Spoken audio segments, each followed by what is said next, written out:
เนี่ยว่ะไม่ได้ว่ากินข้าวแล้วกูนี่มันไม่แต่กูนี่ว่าไม่ได้ว่าม้วนทุกเดือนนั่นบ่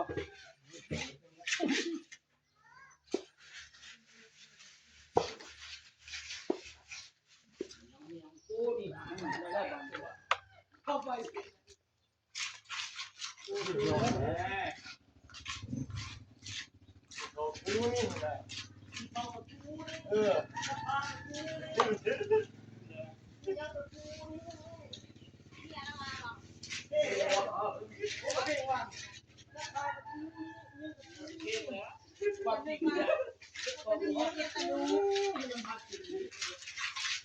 สักทานกับเจ้าวัตโนน่าช่วยกับเจ้าเอ้ฟังเพลงโอ้ตาปากับกูนี่เป็นเนี้ยกับกูนี่เพลงเขาจะแต่งมาไหนเนาะแต่งที่คนนั้นนะโว้ยเกียดกับตาปากับกูนี่เนี้ยกับกูนี่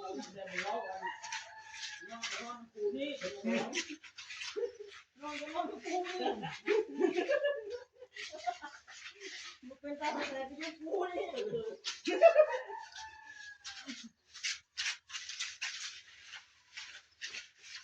จะได้ก็มาถือแล้วก็ถือ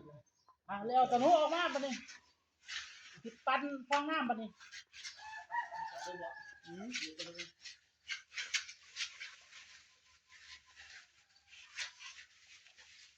มาเลยยาวแล้วแล้ว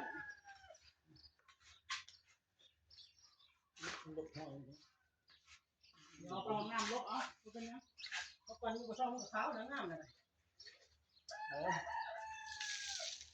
ทุกคนอาบน้ำเป็นน้ำอาบน้ำเมื่อก็คือคุณก็เป็นตะยากไปแล้วโอ้ถือว่าข้ามมาลมนี่อาบน้ำเป็นไรเหรอโอ้เมื่อจะไรเนี่ยอาบน้ำให้เนี่ยเราก็คนเดียวพอแล้วแต่ว่าอาบน้ำไม่ทำเนี่ยโอ้ยอาบน้ำบ่ได้เลยตายห้าพวกสี่ห้านี่จะตายบอกห้ามึงหมดแล้วเมื่อนี้เจ้าก็ว่าเฮ้ยล้างน้ำให้ทำมีอะไรจะบอกเฮ้ยเมื่อหอมเนี่ยเฮ้ยหอมมาตีกูเนี่ยมาเลยแล้วปันตัวนี้ต่อเจ้าหน่อยฮะโอ้เข่าเจ้าเอาปันออกมาด้วยเข่าเด้อปัจจุบันนี้ด้วยไปล่างรถตะนุไปล่างคุณเลยไปยังมาเมายังมาได้เราเป็นเนาะเมื่อไปเห็นที่ร้านนาพี่เนาะ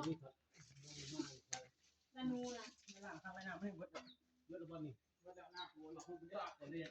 เบิดอาบเนี่ยครับเจ้าเป็นอาบเดี๋ยวเลยน้ำเจ้าผมไม่เอาไปเส้นไปก่อนนะไว้ล้างกีก็พอแล้วเล็กก็ยังเส้นได้เนาะเติมน้ำยังเส้นได้เดี๋ยวน้องเดียวมึงเอาเมียเนี่ยมึงเนาะมีน้องทั้งพอแล้วน้องเมียได้คำนึงตั้งน้ำโอ้นี่แป๊ะที่โดนกันนอนเศร้าเมื่อยซะก่อนพี่น้องเอ้ยเมื่อยแล้วคัดไปเรื่อยๆตะวุฒเอ้ยฝากไว้ท่านี้ทุกท่านทีมงานก็เศร้าเมื่อยซะก่อนจะลุยต่อเหลือคัดฟองน้ำบัดนี้คัดฟองน้ำนะสิบ่ยากดอกระหว่างเจ้าอันหลังเจ้านี่แหละนะแม่เสานะเหลือจักหน่อยเหลือได้ครึ่งนึงแล้วคัดฟองน้ำนี่เหลือครึ่งนึงเศร้าเมื่อยซะก่อน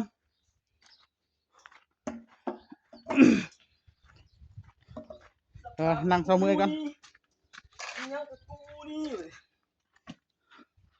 นี่ทุกท่านเริ่มเนียนแล้วพี่น้องเหลือคัดฟองน้ำกับแจ้วเลยบัดนี้คัดฟองน้ำแล้วก็ไม่กวาด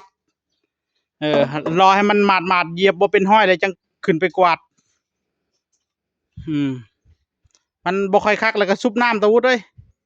ซุบน้ำบิดไหมเอาเนียนคลิปเลยบัดนี้คักปานยังนี่บ่มีอะไรเนี่ยลองเพลงสิพวนเนี่ย